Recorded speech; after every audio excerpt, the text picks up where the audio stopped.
Karen Butcher, the artistic director, and we are here today with Erica Desautels, our amazing costume designer. That's me. It's so Erica, what's up?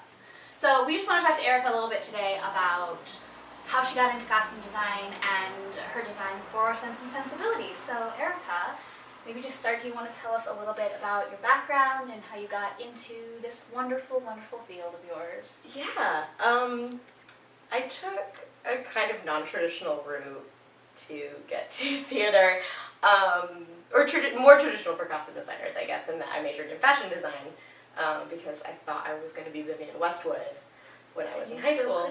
I still could be, although I sort of got most of the way through that degree thinking, like, that probably isn't exactly what's going to happen, because I don't want to move to New York. So Who does?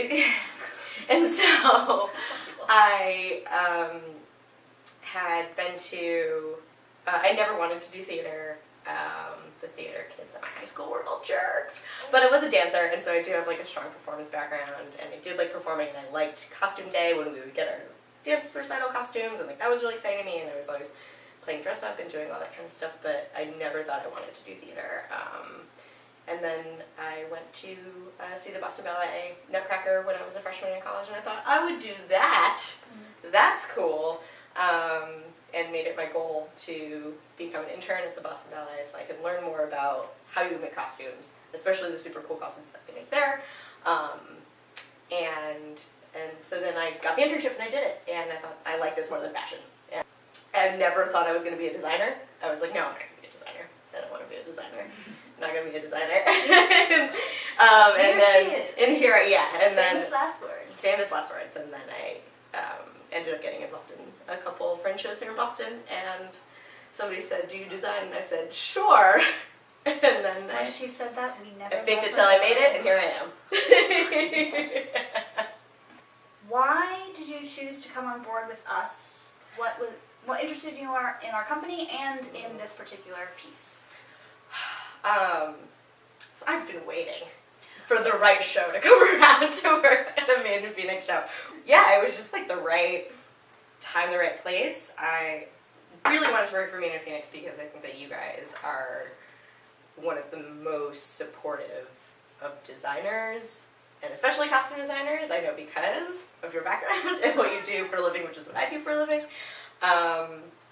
You guys definitely are the most costume forward of the fringe companies in terms of like priorities and expectations and like standards, and I think I want to operate at that level at all times and often can't because of budget constraints and time constraints and support constraints, and so you guys definitely just make it a priority, and I think that I hope every costume designer gets to work with you guys. And it was just like the perfect, all the stars, like aligned. Hashtag squad goals.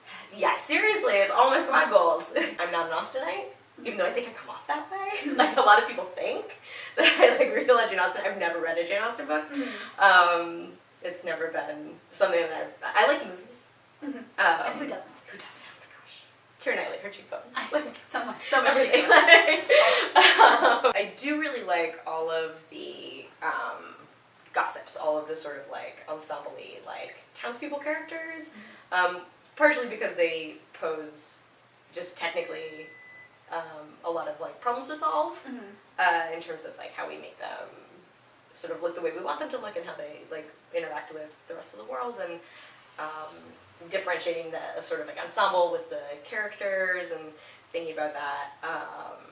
So I do really like the gossips. I think there's also a lot of opportunities for like weird hats that I'm gonna make. Put a hat on it. Yeah, like there's a lot of opportunity for weird hats, and like bonnets and bows and like So I think there's also a lot of opportunities for set and costumes to come together in a way that set and costumes never usually get to come together. And because I like Mark so much and I've worked with him so much, I think it'll be really fun for us to hang out and like build weird things together.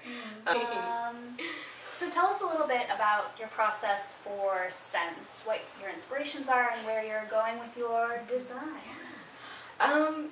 So my process for Sense was like my process for everything, which is like I read the script and then I read it again. I read the script and I freak out about all the crazy things that is in every script all the time. I get all my yagas out and then I read it again and I focus on how to solve the problems. Before I think you think about even like any of the sort of artsy-fartsy design elements, you have to think about like they are moving a lot. Like let's think about what they need for the movement that they need to do, and like let's think about like quick changes in how this need to operate, and let's think about those types of things before you even think about what you want the show to look like, because that's going to dictate to a certain amount what the show's going to look like. And for this show, because it's so heavily movement based, I have been able to look at my background in ballet to sort of like transfer a lot of that into this show, because when you do a period piece in ballet, especially when you look at the women's costumes, it's always sort of like a general feeling of the period sort of up here, and then it's always shorter in a period ballet. It's always going to be shorter because the dancers need to move and they need to have fullness in skirts so that they can do splits and do all these things, and it needs to stretch and be comfortable because we can't restrict their movement. And so I'm really applying a lot of those elements into this show, in like bringing up the skirts, and all the guys are going to be in breeches instead of pants, which are much more time specific. But I kind of like the idea of everybody having the same kind of length, everything. I'm looking at like groupings in that way, and we talked about like lots of bright colors, so I have all these like weird fabric scarves I've hoarded over the years that I get to just pull in and sort of throw into the show, and it gets to be like kind of mixy matchy and sort of goofy and fun, and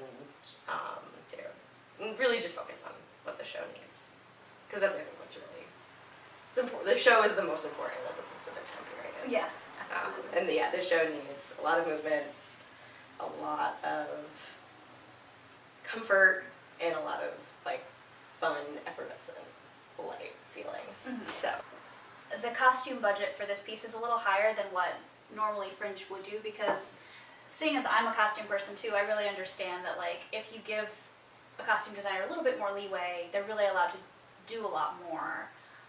And so we really prioritize costumes and our set and those elements to make it easier for our designers to work and do the work that they really want to be doing. So our budget for costumes is $700. We think that that's what you need to be able to make this vision a reality. And you know, I think when you see the piece, you're going to be amazed about what she's able to do with just $700. I mean, there's a lot of people to costume. Mm-hmm. There's 11 people in the cast.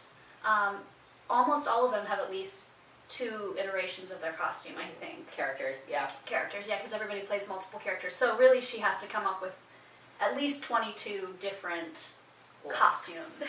And to do that for $700 is really a challenge. But we know that she can do it.